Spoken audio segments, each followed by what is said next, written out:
The Real Estate Photography Podcast is brought to you by tourbuzz.net, high-definition virtual tour and photograph hosting, now with interactive floor plans.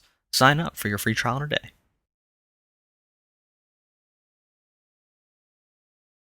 Hello and welcome to the Real Estate Photography Podcast with Mike Muriello.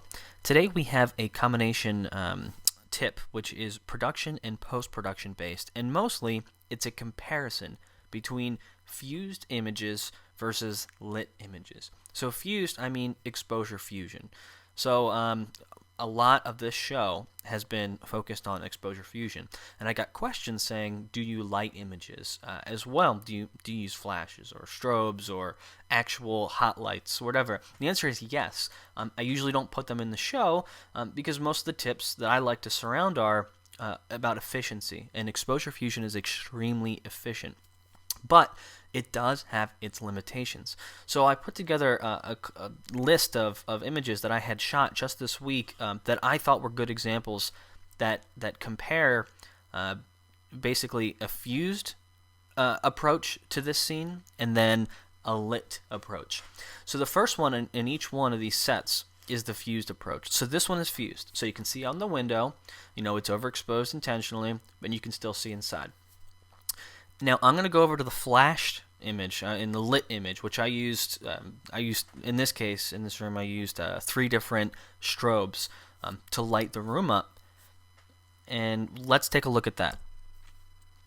So that's what it looks like. And as I said, exposure fusion is extremely efficient. It allows you to do a lot of work very quickly, but it's not perfect. So if we go back, I'd like to start with some of the negatives here. I would say the 2 largest negatives, to me anyway, are shadows and color accuracy.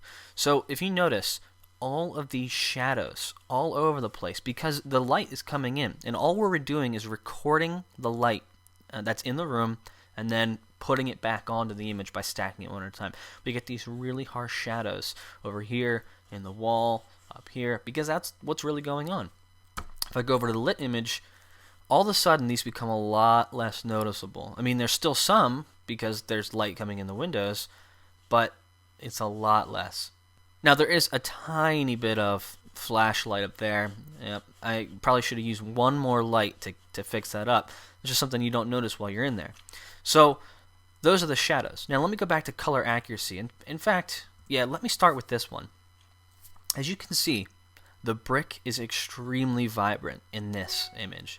It is, exactly as it is, and the flooring is exactly as it is as well. So it's really important to see how much that when you're actually lighting a room, it's more to see how accurate the colors become. Because when I go back, everything's muted, and I like that word because it's not that everything's washed out. It's not that everything's not 100% color accurate. They're just muted colors. All right, so those are the first 2. And here's one that doesn't involve an exterior kind of view looking out. Bathroom, there's not a lot going on here. It's intentionally almost a sterile environment. So we have this fused exposure. And let me go over to the lit. You're going to notice shadows, color accuracy, and even to the point where the lights up here, they're very blown out on the fused exposure.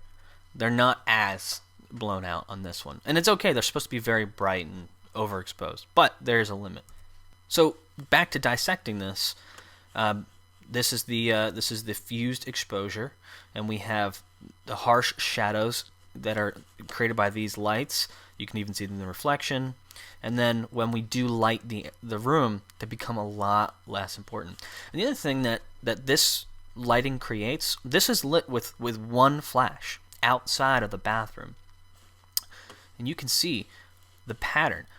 It's actually by lighting and seeing the path of the light, it actually makes it a little bit more interesting. So we'll move on from there. This one is a big one. This is the fused exposure. I got a couple of questions about how do you get rid of that color cast that is created through exposure fusion, and the answer is you can't really get rid of it because, like I said, all you're doing is recording the light that is in the room, and then you're putting it back together one exposure at a time. what happens is in those longer exposures, the light that is being cast from these lights is just being imprinted on the cabinets, and you lose. And I'll show you the lit image will show you exactly how much data is lost, or I should say it's inaccurately recorded. There is the real color of the cabinet. So that's a night and day difference between the two. You also get a little bit less of that weird effect that comes off of the lights when you do longer exposures, but most importantly, color accuracy, fewer shadows. Now this brings me to a good point. If you don't have a gajillion flashes, when you're shooting rooms like this, it doesn't work as well, because look, this room back here is going to have to be lit just as much as the room in the front. So if we look at diffused exposure set, you can actually see the outside is lit evenly, the inside is lit evenly, and the background is lit evenly. When we go over to this, the outside is underexposed, the kitchen is properly exposed, and then the background is not exposed. I mean, it's underexposed. It's not accounted for. So you're going to have to make sure you actually go back and light the things that are in the background. Same thing with this one.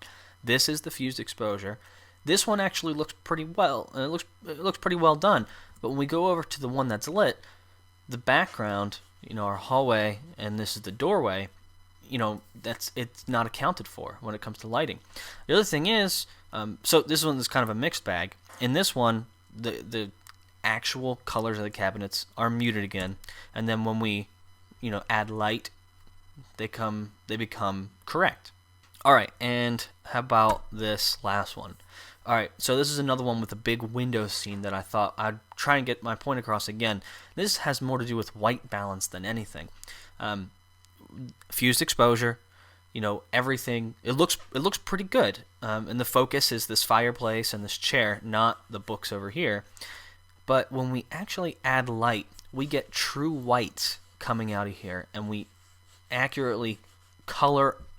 Get the correct color of the walls and the drapes. So once again, this is everything blended together. This is everything that's supposed to be the way the color actually is. You can fix some of this, with adjusting your white balance or doing selective white balance adjustments. It's a little trickier. But I think that brings me to my point. Exposure fusion, very quick in the field, but you're going to have to do quite a bit after the fact in post to get things the way they should be. Lighting things takes a lot more time. It's a lot more strenuous, especially if you're cramped for time, if you have a bunch of shoots to do during the day. But there's very little to do afterwards. So I hope that explains the difference between fused images and basically lighting the scene. All right, thanks for watching. Have a good one.